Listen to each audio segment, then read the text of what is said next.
Hey everybody, welcome to the Friends You Can Grow With podcast. I'm your host, Matt Nespory, and today I get the joy of sitting down with a wonderful couple that I know. They are friends. I've been on staff with them for many years, and they lead one of our classes here. We have Derrick and Ghia Thompson. So hello, Derrick, hello. Ghia, welcome. Thank you. Thank you. Why don't you start off by just telling us a little bit about yourselves, what you do here at the church, and then why we'll get into what we're talking about here today. You go first. Well, here at the church, I'm one of the staff pastors here at the church. I'm over our art groups, our counseling department, and all of our pastoral care here at the church. And I am his wife, and I am also the administrator of the department that he is pastor over. And I just So sort I'm of your boss, right? until 501. So Okay. Wow. he's actually managing the department, but I make sure I'm the glue that holds it all together. I do all the administrative work behind the scenes, and I absolutely love what I do. We've been married for 28 You better get years. that right. 28 years. 28, okay. 3 kids, all out of high school, and doing their thing. And so the Lord's blessed us over the years. Yeah, and that leads us straight to what we're talking about today, because it's one of the classes you guys teach and have taught for several years here at the And we church. love doing it. It's so much fun. Yeah, it's Yeah. our marriage Yes. class. Married life. Yeah. Married Woohoo! life. So as you said, you guys have been married for 28 years. Yeah. And so that's what we're going to be diving into today, which is a great subject. And it's something that I think is it's so needed. And a lot of people have a lot of marriage relationship questions. And I'm glad that we have 2 experts on our Oh, podcast. expert. That's Yeah. a strong word. Yeah, well, you're strong people. So I love the vote of confidence. Yeah. Yeah. So let's dive into it. So you guys teach your marriage class. What is it that you guys have been teaching recently? We've settled a lot on the subject of communication. We found that a lot of people are struggling in their marriages because they don't know how to talk to one another. And I think it's an area where we had to grow quite a bit because I used to approach her in the way that I wanted to be communicated to, and she used to approach me the way she wanted to be communicated to. So it created a lot of animosity early on in our relationship. And what we're seeing is that's still something that people struggle with today in their marriages. Yeah, I guess Ephesians 4:29 is something that we've learned to model our relationship after, and that we want to communicate with each other in the way that they need us to communicate. Derrick is a strong. I guess, for one of a better term, Bottom line. he's very bottom line. Yeah. Just the facts, ma'am. He's got a choleric personality. And I'm someone that likes to give all the details. We're going to start from A and we're going to Z, and we're going to do it very methodically. And so From conception to birth. Wants to weave all I the way believe in through. context. I Yes. own it, and I'm okay with that. Yeah. But in communicating with him, I've learned to just calm it down to just the facts, let him know what he needs to know, and if he wants more, he'll ask for it. And I've learned that's kept a lot of conflict down, a lot of the stress out of the communication. Yeah. And I think for me, as I've made the adjustment, one of the things that we did was I struggled in this area, and I only knew one way, and I felt like she should respect my one way, and it created a lot of issues. And so for me, I'm big on when I'm struggling in an area, then I need to go and talk to someone or read a book or something. And I found out that really this tool where I learned the different communication types, and I found out that she's completely different than me, and it really helped me. Not just completely different, but exact opposite. Oh, yeah. It's funny how that works out Yes. sometimes. Yeah. So why don't you give us a breakdown for people listening who are either married, about to be married, want to be married someday. How do you go about finding out your personal communication style? Because I think that's a good starting point. If you don't know how you like to communicate, Absolutely. how do you go about finding that out? Well, for us, there was this great curriculum tool that we found. It's called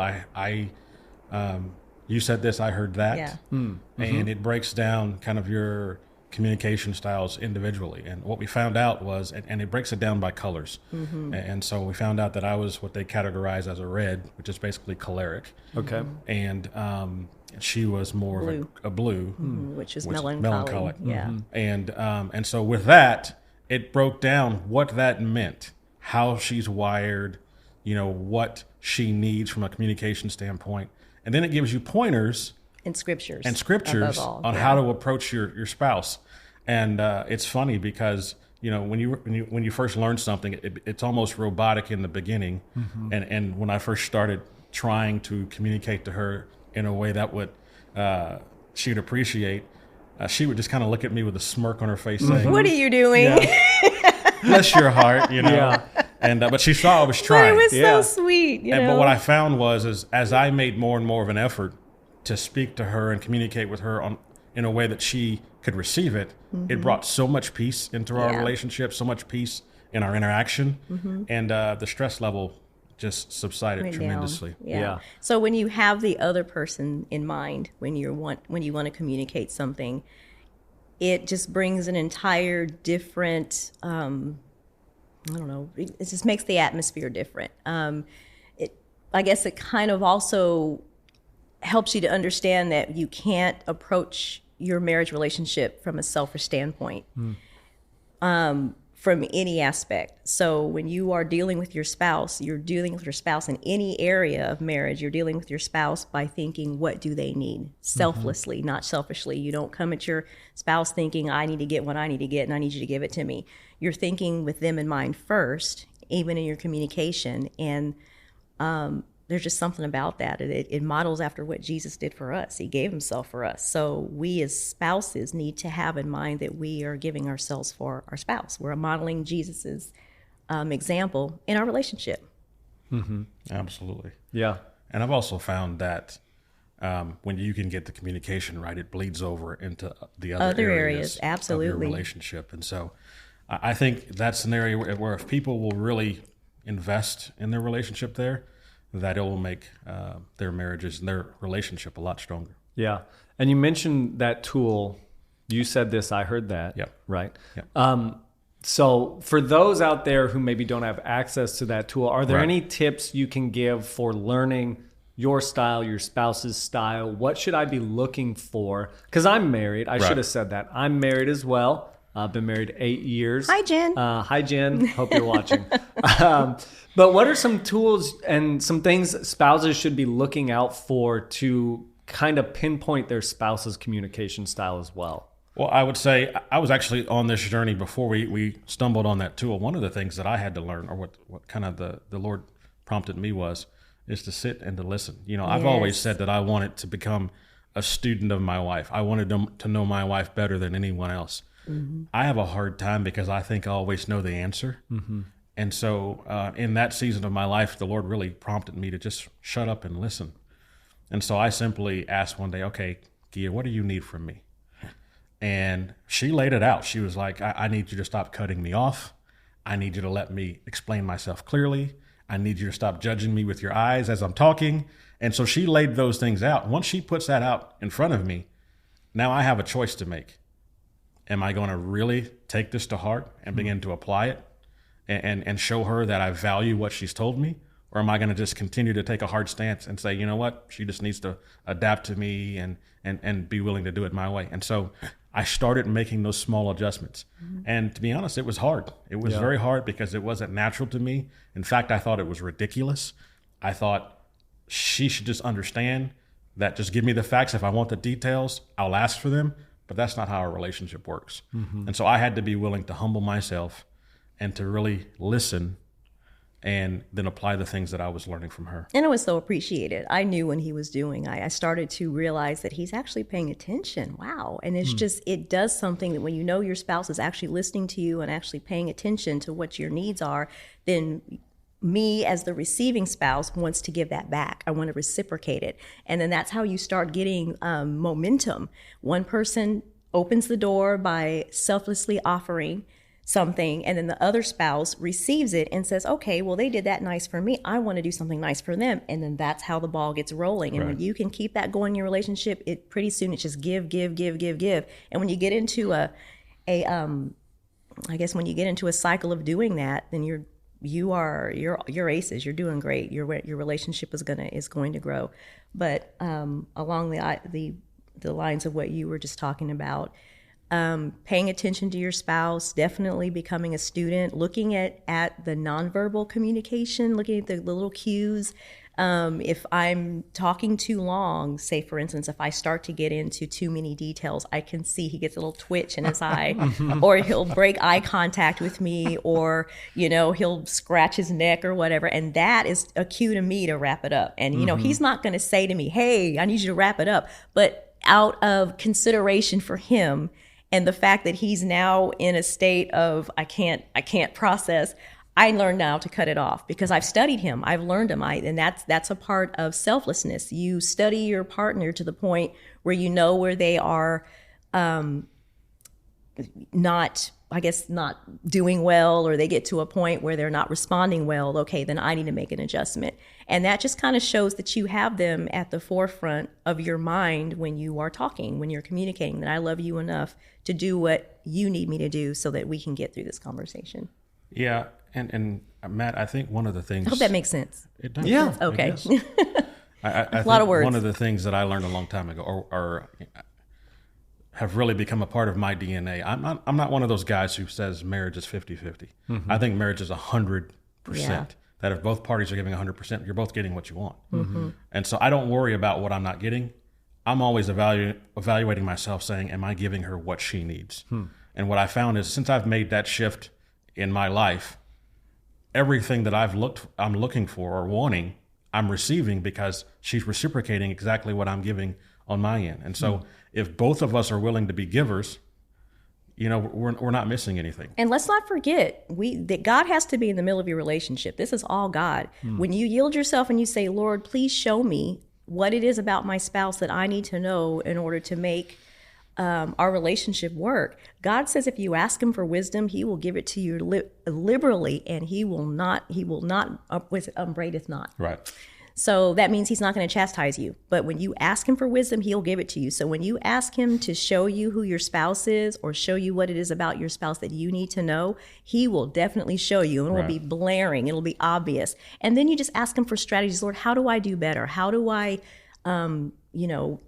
cater to that? What do I do on my end in order to make him feel more comfortable? And the Lord loves that. So a three-way cord is not easily broken. Right. So when you have the Lord in between you, it's a lot harder for anybody or the devil to get in between the three of you, because the Lord is the glue that's holding us together. And so he's constantly telling me things about him and telling Derrick things about me, and it just makes us stronger. So the Lord is who you should always go to first about your spouse. Don't always rely on what you think you see. Ask the Lord, and the Lord will confirm that to you, and then what you see will make sense. If that Absolutely. Okay. Yeah. So as we're talking about you learning communication skills with your spouse, how did you guys, as you're working through this process, show each other that you at least recognize and appreciated that they were taking steps? It makes me think of like my wife, her whole family speaks Spanish. Uh-huh. And the few times I've tried to speak Spanish, I've Sorry, I'm got, exactly. No, they laugh at me, which doesn't encourage me to continue speaking Spanish. So you feel right at home. So I do not speak any Spanish. Yeah. So how do you do the opposite of that? How do you show your spouse that I see you're trying, you're making an effort, and I appreciate that? It's just like the little gifts, if he is doing something nice for me, then I want to do something nice for him. And I'll just tell him, I said, hey, I saw that you were trying really hard to communicate with me the other day, or, I'll bring up a specific instance or whatever, and I'll let him know. I'll just say it. Hey, that was really cool that you did for me the other day. I really appreciated that. And the fact that I acknowledge it is pretty much all he needs. He's a quality time person, and he is big on words. And so when I express with words that, hey, I saw this, some people are gifts. Some people react to gifts. So if you know that your husband or your spouse likes gifts, do little things. Stop at the store, and we like those little red Hot tamales. Hot tamales, Hot yeah. tamales. They Hot look little. tamales. God's I almost candy. said red hots, but They're about the same, red hots and hot tamales. Yeah, he likes those I can't believe you tamales. just said So, that. oh wow, Hot okay. tamales are not red hots. I'm gonna step away and No. let y'all work that out. That's a whole different episode. Okay, come on. Well, I know that he likes hot tamales. So sometimes just when I'm walking through HEB or whatever, and I just decide to throw a little box of hot tamales in the cart or whatever and give it to him and just say, hey, this is the other day I noticed that you did this for me or whatever. Right. And I'll give him that box. It's just little things like that. It just kind of gives you a little spark on the inside, like, it's Yeah. gold star for me, Then on the flip side, with her, one of the things, it's so funny how in relationships, sometimes you come from different backgrounds and you both need different things. And so I came from I come from a family, we're not touchy-feely at all, okay? Ghia likes hugs and caresses, and she wants to sit next to you on the football game or whatever. and so for me, when I see that she's trying and she's making efforts on my end, then I'll say during a football game, hey, come sit over here, let me rub your head. And I'm like, oh my gosh. But it's I want to show her that I appreciate so sweet. the adjustment she's making. Now, depends on the game, to be honest with you. Yeah. If it's a tense game, I'm not going to have You're her. not gonna rub her No, because head. then I'll kick her in the head. And But that I won't be do know, a good too, thing. he does not want to do that. So out of honor for him, because I know he's into the game, I won't ask him to do that with me during the game. Yeah. But, maybe later in the day or whatever. I think another thing that's helped us, Matt, something that I forgot about and didn't mention until now is when I see things are tense, and even when we're making these adjustments, it still remains tense, I'll throw some humor in there. My whole thing is I want to break the ice. I want to bring the pace back in. And so I will say something she's not expecting, something outlandish Laughter or whatever. is huge because I in found our- that laughter, Yeah. it really has a way of, kind of just breaking the ice, and breaking the tension. And so I've done something the last few years, and she gets mad. She punches me in the Don't do side. it. And so I'll say, hey, Ghia. And she'll turn around.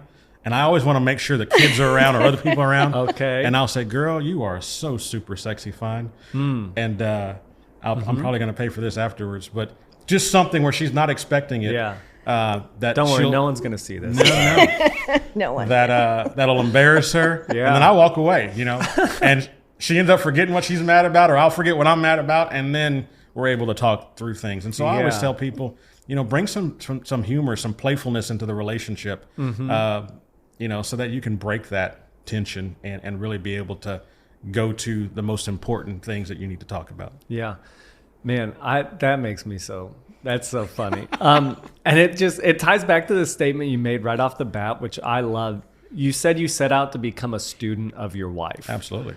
Can you talk about that? Because I feel like there's this this desire to, once you get married, we're married, like we'll just figure it out. Right.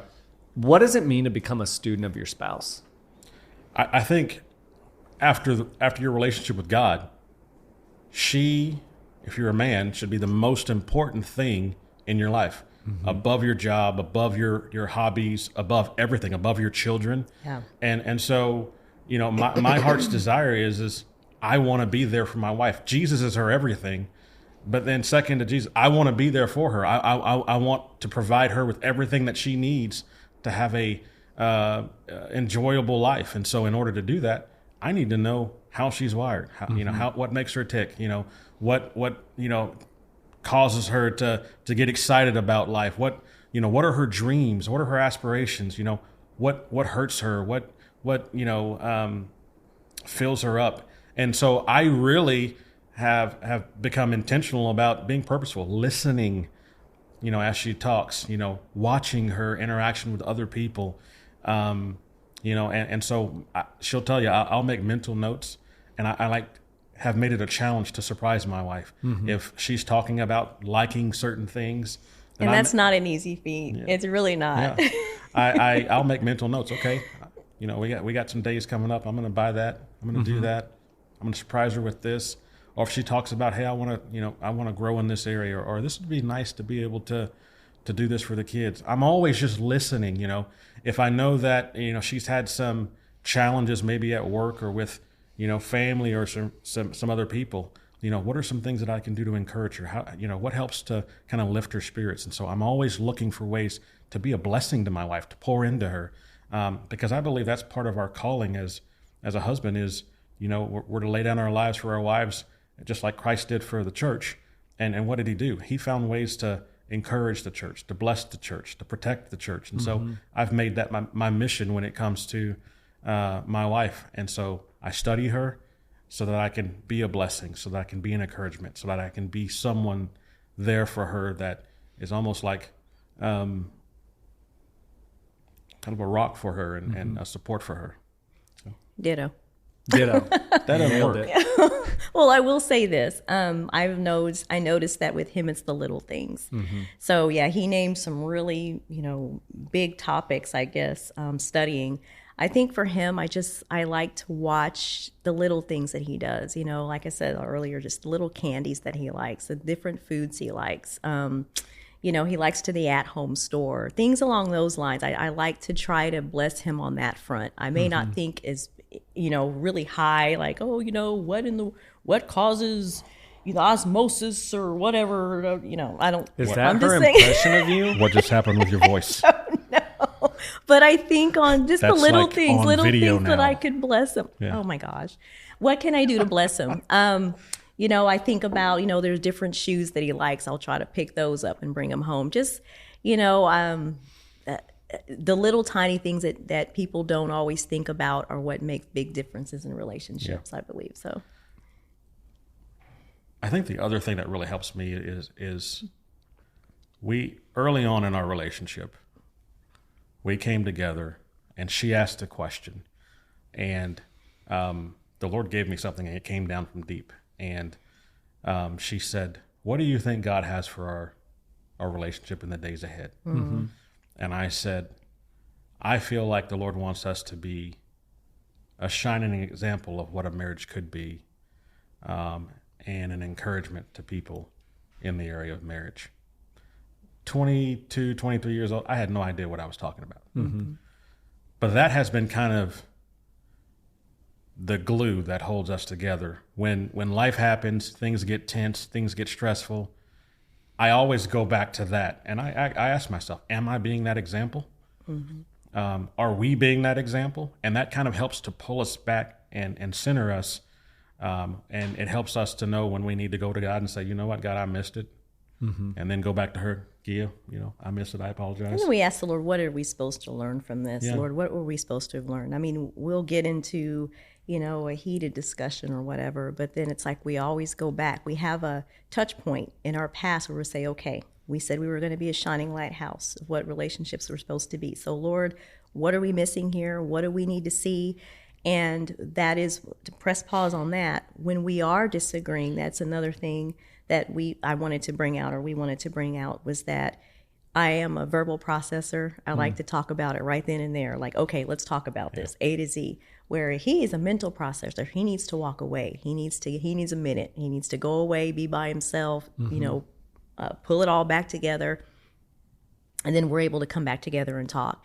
And that's something also that husbands and wives need to be aware. How do you process? I mean, when you are, not agreeing with your spouse, what is it the other person needs? Do they want to talk it out, or, is it best that we, go on our separate ways for a little bit, regroup and come back together and talk about it when cooler heads are prevailing?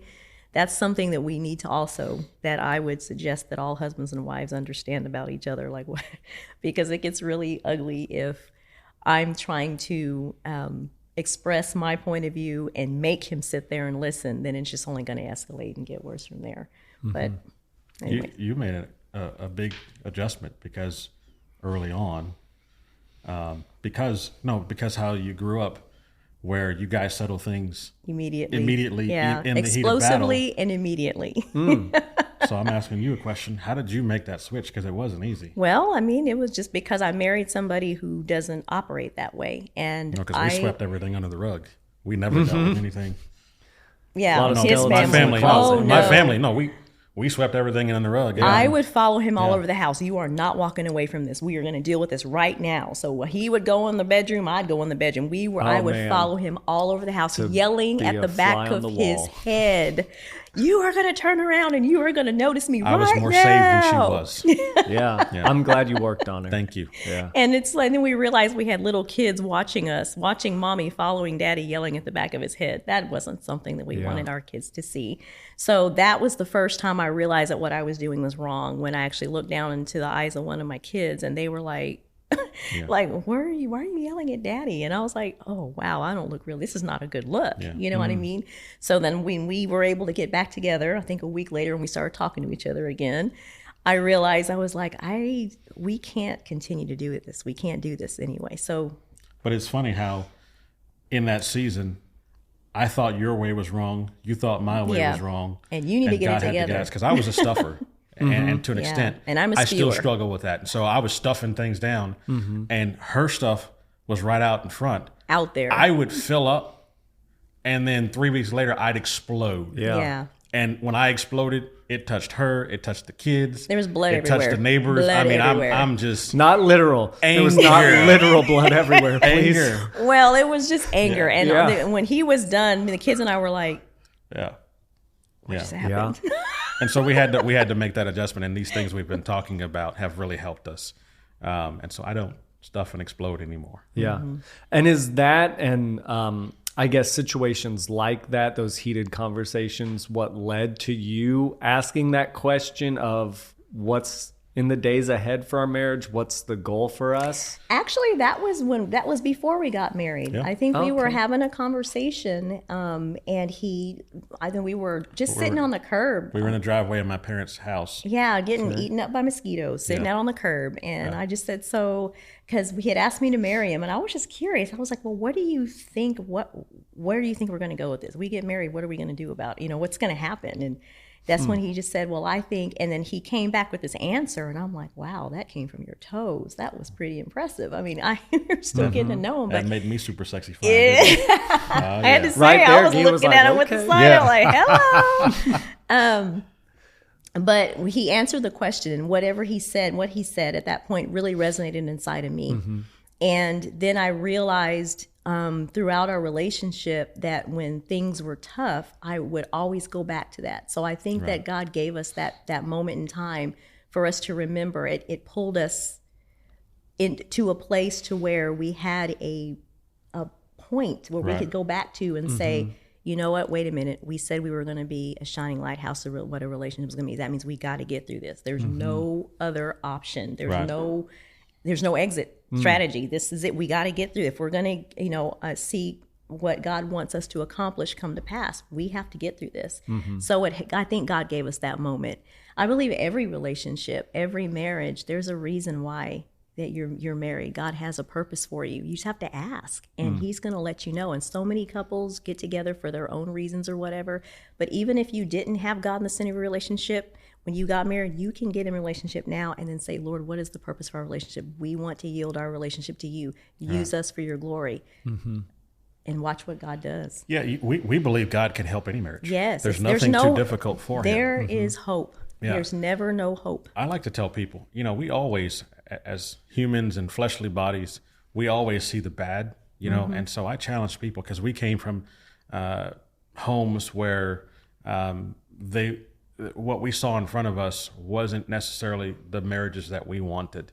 I'm not going to speak for Ghia, but one of the things that the Lord really challenged me on was, is there anything too difficult for Him? And I said no. And so the challenge was, well, then find a marriage that you can use as a model. And there was a couple in our church, and so I started kind of just watching them, and I loved how, when they came to church, how he would regard her and how she would look at him, and how they would talk to one another and smile at each other, and he'd have his hand on her back, and and she would reciprocate that, and there was just something that was foreign to me, and they were laughing a lot, and it just seemed like they enjoyed each other's presence. And then I was watching their children and how their children were respectful and how they regarded their parents. And I'll never forget it. The church we were going to, the pastor got up one day and said, "Hey, we're going to start home groups."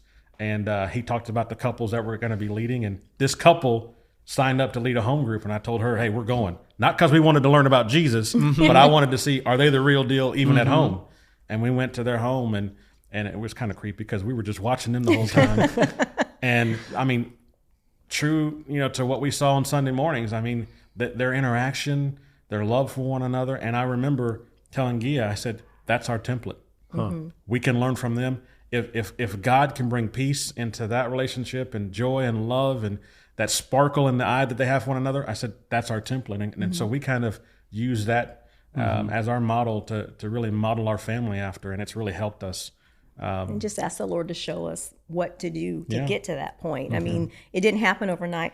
And I think that's where some couples make the mistake is they, make a change in their relationship and they think because they made that change, things change immediately. Right. And they don't give room for grace for the other party, their spouse, to make the change. It's a slow process. It's not something that's just gonna, we're fixed, we're ready to go now. No, it's like if there's been years of damage, then it takes time to reverse that. I mean, getting trust back and relaying that foundation. And when a home, when there's a broken foundation, you have to call somebody in to fix that foundation. That has to be fixed, and then everything else will fall into place. But it takes time, and so. I would encourage you that if you've gone through something and you and your spouse have decided to work it out, it's going to take time and you have to allow for that. It's going to take patience. And you're going to have to ask the Lord to come in and help you to have that patience and to see your spouse the way God sees them, not the way if you're looking at your spouse with your human eyes, you're going to see everything that's wrong. You're going to find every flaw because the devil's going to make sure that's what you see. But that's why you got to ask the Lord, help me see my spouse the way you see them. Right. And that's what I had to do with him. I think the first 8 years of our relationship, we fought. Ask our kids. It was not pretty. And then finally, I don't remember who I heard say that, but it just went off at me like a shot. Ask the Lord to help you see your spouse the way God sees your spouse. And I did that. And it was funny. I said, Lord, I want to love him the way I need to. I want to love him with your love, not my love, because my love is flawed and I have a way that I think he needs to be and I want to change him to what I need him to be. But I need him to be the way you need him to be, and I need you to help me see it that way. And man, when you humble yourself and ask the Lord, it took some time. It wasn't immediate, but after, I've just realized probably after about 6 months, I started seeing things and I'm like, wow, I know now that I'm not at the same place I was 6 months before. I'm not where I want to be, but I feel the Lord moving in my life. Give yourself grace, give God time, give him a chance. Don't give up after 3 months. Well, nothing's changing, I'm out of here. Give God a chance to work it out. Give God a chance to repair. It takes time. You're dealing with hearts. You're dealing with wills, people's wills. Right. Give him a chance and see what God can do. And it could take a year or two, but hey, you're on the right path. And I promise you, if you give God a chance, you let that time get through, you get that cycle through, you will thank yourself. Right. And your kids will thank you, and you'll see what God's purpose is. Other people will see, and they'll be able to point that out to you like, hey, y'all are different. And that's what you want. That's what it's about. It's about ministry. It's about people seeing the difference in you from where you were to where you are now, and you giving God the glory. And that makes them want to ask God about their relationship. That's what it's about. Is it fair to say that in the beginning we didn't realize we were on the same team? Yeah. It was I'm going to win. Yeah. This is about me. In our communication, we both firstborn. Yeah, we're firstborn. And so it was from her standpoint, I'm going to win, and from my standpoint, I'm going to destroy you. Mm-hmm. And we didn't realize we were actually hurting ourselves. Yeah. And our kids. And our kids. We had kids very young, so we've always had kids. I think we had Jonathan. Not anymore. We had Jonathan, our firstborn, before they're gone. Our first Y'all are in your 30s and child free. Yeah. Oh, yeah. Yeah. I'll take it. Yeah. 30s. That's right. No, but we've had to learn a lot, because we are on the same team. I think a lot of people struggle in that area. They see themselves still as individuals, individual personalities. Yeah. And you have to see yourself on the same team. Mm-hmm. God does tell us that the two have become one in his sight. We have to operate like that and understand if you hurt her, you're actually hurting yourself. Yeah. And if she hurts you, she's hurting herself. And so we have to keep that in mind. Yeah.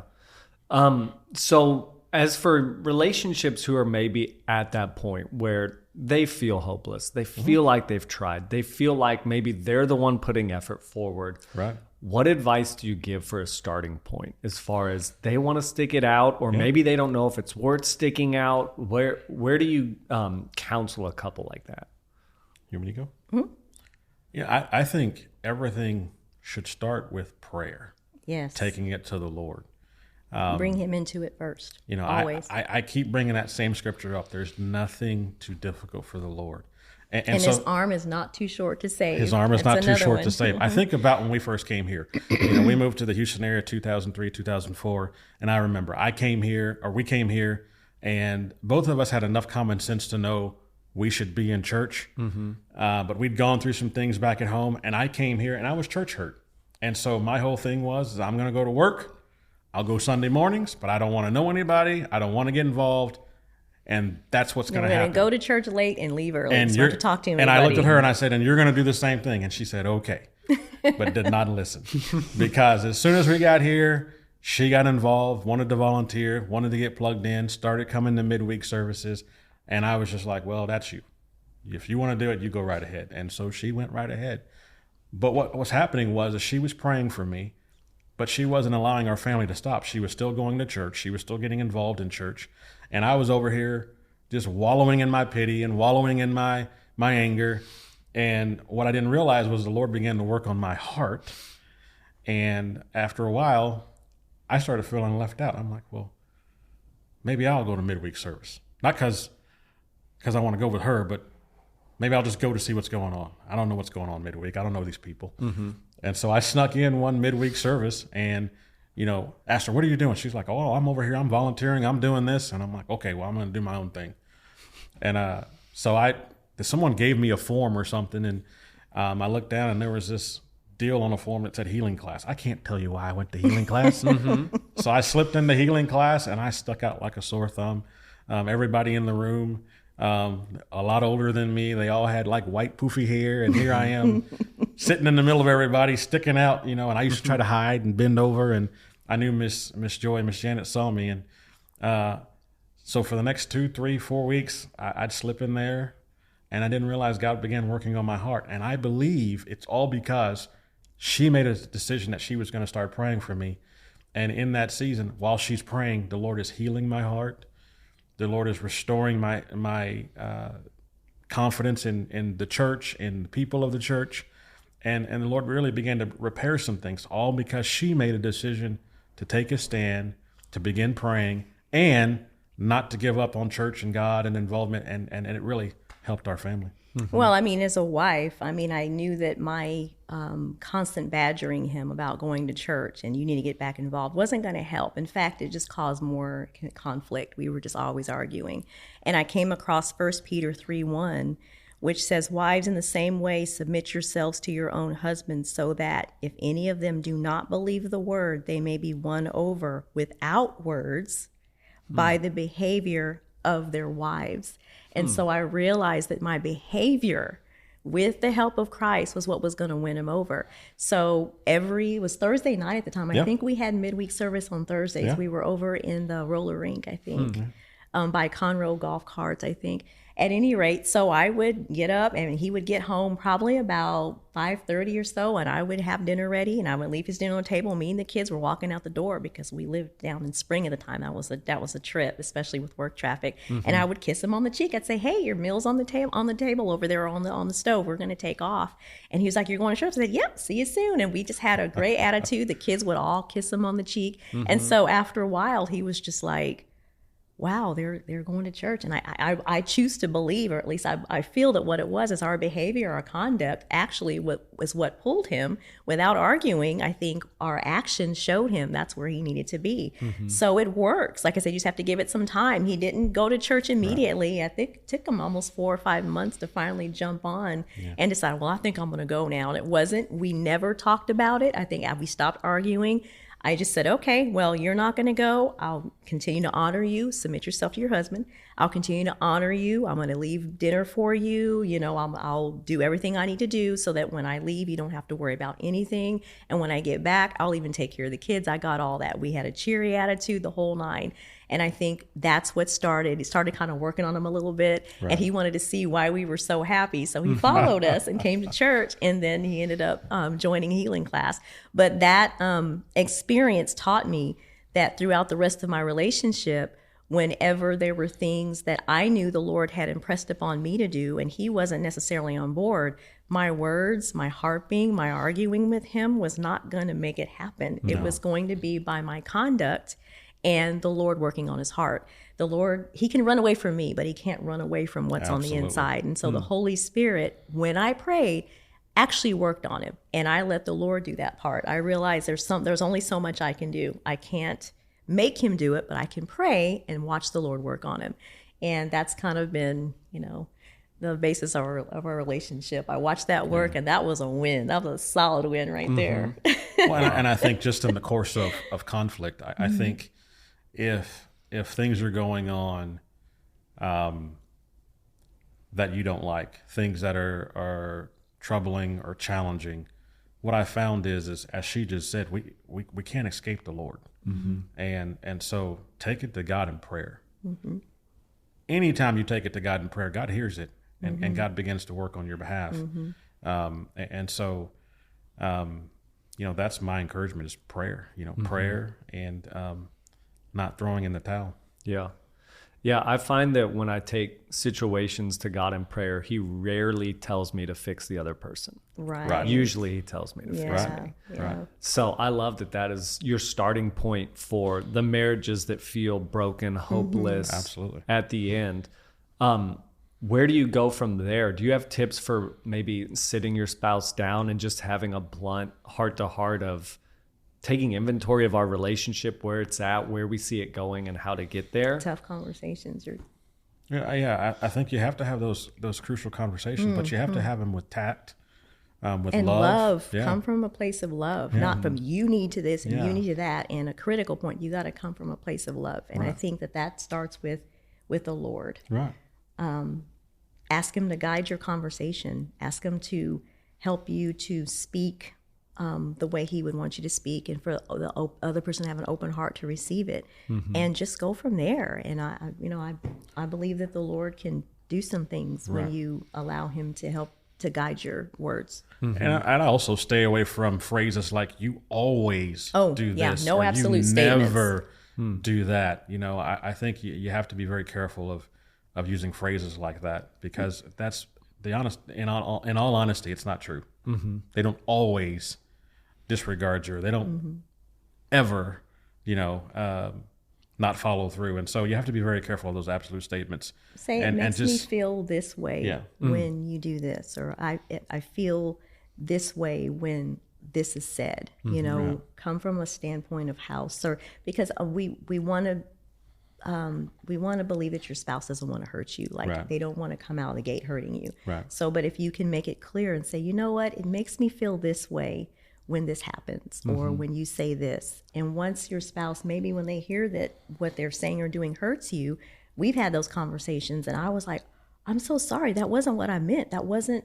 And then I realized that's how he is perceiving what I've said or what I've done, and that's not where I was coming from at all. So then it gives me a perspective like, wow, I need to change how I'm doing this. And that's why we started thinking, okay, I need to have him in mind before I say something, or I need to have him in mind before I step out and say this, because when I have him in mind, I'm a lot less, what's the word I'm looking for? I will not necessarily do what I was going to do if I have him in mind first. If I would say, okay, it'll make me a lot less, there's a word I'm looking for. Critical? No, I won't. It'll make me a lot less apt to do something that I know will hurt you. Gotcha. If I know it hurts you, then I'm not going to say it, or I'm going to come at it from a different angle. A lot more considerate. Yes. Yeah. I think the other thing is you have to be willing.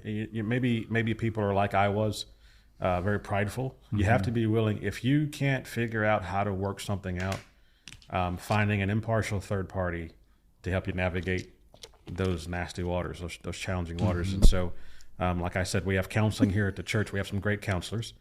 And I still remember we had a counselor who was here years ago. Her name was Maggie Russell. And love you, Maggie. We were talking about communication. And I remember she was just listening to us communicate at the time. And she was like, okay, Derrick, can I give you some feedback? And I said, yeah, sure, And she goes, first lesson, curl your toes, not your face. And I'm like, what? She goes, exactly. Curl your toes and not your face.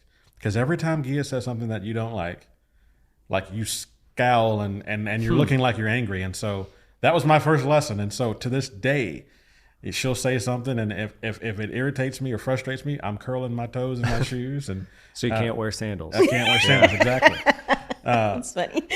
But that really helped me, because what would happen is the moment I would show anger or show that I wasn't receptive to what she was saying, it would cause things to escalate. Mm-hmm. And so I learned that by being willing to go and sit in front of someone and allow them to speak into our relationship, and that piece of advice has really helped us. But maybe someone's struggling in a different area, whatever that is. At times, that third party, be it a biblical counselor, could really help us or help you. Yeah. And on that note, can you give us a little perspective on what to do and how to respond when your spouse comes to you and you're the one who did something wrong? So Ghia's coming to you and saying, hey, when you did this, said this, it made me feel this way. What's your mindset and processing in those moments? Well, I've grown in that area. I think the first thing is not to be defensive. Yeah. You have to approach it from a standpoint of they're sharing with you their experience, or they're sharing with you how they have been impacted. And they're opening up to you. It's a privilege for someone to open up to you. Yeah. So if you need to see that as they are trusting you with that, and you need to see it that way, and don't be, because then it shuts them down. They may never come to you again. Right. That's huge. And so then you have to be willing to listen. Yep. Not processing a response before they're done talking, but listen. Yeah. Then what I do is I'll say, okay, can I chew on this for a minute? Which for me, it's, I want to process what you just said, but I want to look at it from your point of view, and then be willing to own it. If there's some truth in it, own it. You know what, Ghia? I'm sorry. You know what? I do cut you off all the time. I want you to land the plane, but that's not right. And so let me, please forgive me. And then I followed up with a question. How would you have me to deal with this? How can I make an adjustment to where I'm not hurting you, or I'm showing you that, this really means something to me, and I'm willing to listen, and so now we're working on this together.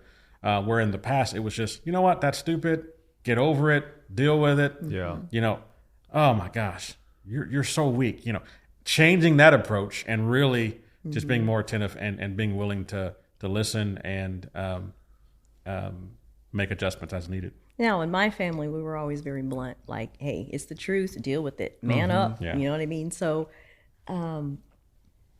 I would always come back with a sharp, well, I'm sorry. That's just who I am, and you need to get over it. That's you knew me when you married me. So I'm sorry. I don't know what you expect. You know what I mean? That's not the right answer. Wrong answer. The Bible tells us also that a soft answer turns away wrath.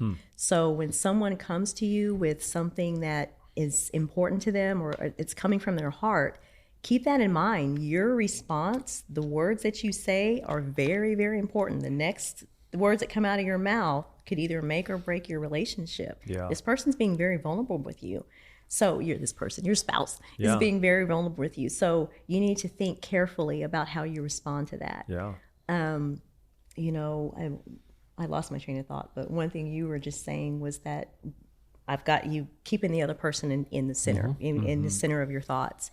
When you respond, you're thinking about the other person and what they need. That is, I can't stress that enough. What do they need to hear from you? What do you need to say in order to know that they are first and foremost on your mind? Yeah. So, and was part of that, does that go back to what you were saying, where changing your mindset to thinking that the relationship is the goal, not you winning or her winning or losing, but the relationship winning? And how do you go about just making that mental shift? For me, and this is going to sound real churchy, but our relationship is a small example of Christ and the church. And the motivating factor for me is I want our relationship to be a light, because I know we're stronger together. Yeah. And we win together. And in order for us to have the impact that we're going to have, we've got to be willing to deal with this junk so that we can be that example. And so I keep that in mind, that am I willing to sacrifice this, our ability to be an example, our ability to pour into people, the influence that we may have for this? And that always keeps me grounded, or allows me to refocus. And I'm thinking, me wanting to watch the football game right now is not that big of a deal. Or me being mad because family members want us to, come and visit them during this season, and I want to stay home, not that big of a deal. And so I have to be willing to keep the big picture in mind. And what I found is if I'm honest, I'm not missing out. I'm not losing. And so I found that once I've gotten over myself and I've kept my eyes on the big picture, that's really helped me. You're constantly laying yourself down, laying your own will down. You're constantly making decisions about putting the other person first. And I think the other thing, what keeps me going also is that I know that the Lord expects more of me. Like, we've gotten to 28 years of marriage now, and I know the lessons that he's taught me all the way to this point, and I'm responsible for what he's taught me. And it's almost like your children. They get to a certain age, you expect them to know, you expect them to put into practice the things that they've learned. And I know that when I'm not right, I can sense the Lord saying, Ghia, you know it's right. And then there's a higher responsibility. We work here, we have our married life class, and I feel that if we're going to stand in front of a class and talk about marriage, we should at least be walking in what we discuss. And so when we're having a disagreement or whatever, and I want to feel myself revert to my 5-year-old self, I remember that class full of people that was looking at me just last Sunday, and I'm like, okay, I can't be a hypocrite. And so it causes me to it causes me to have a mind shift and say, okay, let's get this right. Then the second thing I'll think about is our conversation way back before we got married. That touchstone, that point. You have to have a touchstone in your relationship that keeps you grounded when all hell breaks loose. It's not always going to be perfect. You're going to have things that break out in your relationship, but to have a touchstone that you can go back to and say, okay, we said our relationship was going to be a shining lighthouse. It keeps you grounded. You go inward and you're like, okay, okay, Lord, you know what I mean? Because your inclination is to just freak out and, start looking outward for your answers. But yes, the relationship is the importance of our relationship, and the fact that the Lord has put us where we are today because we worked on a relationship. There's a responsibility there, and it's not just about us anymore. It's about the people that are with us and that we get to minister to every week. So I feel the weight. I feel the weight of that, and I really want to see the Lord work in the relationships with the people that are around us. And I know that our relationship, the Lord has put us together for that. And so his calling on us is what keeps my feet on the ground. That makes sense? Yeah, definitely.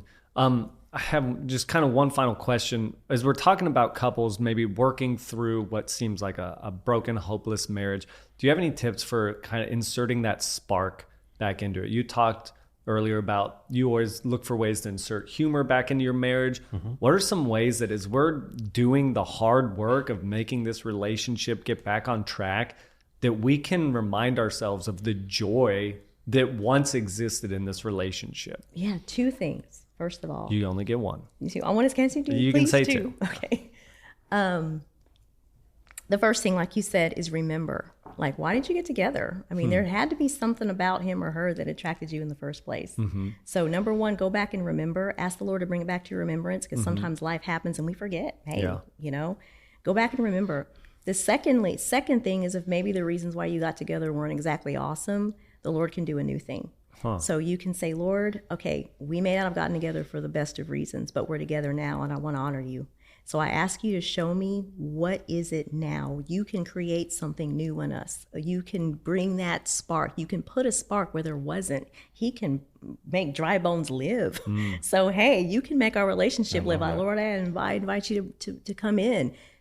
Give us a spark. Give us something, and the Lord will. He'll do it. You're adding him in there, and he's not going to forget you. He hears you when you ask. Yeah. So what I just heard you say, you said remember. Remember. Does that mean I can bring my Miami Vice clothes back? You know what? I would not do that. Miami I would not Vice. advise Is that what got y'all together? Derrick I was went looking through like a Miami Vice phase. Yeah, that was actually a turn off for me. I was like, dude, you got to handle that. I don't know what's she wants happening. to forget.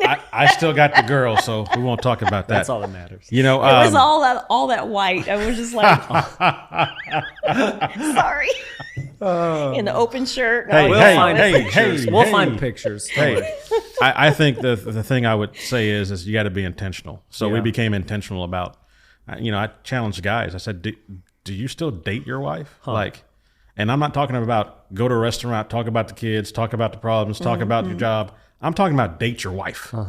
Are you still looking for ways to surprise her, to make her laugh? Are you willing to walk down the path and hold her hand? I mean, go back to that. She's talking about remembering.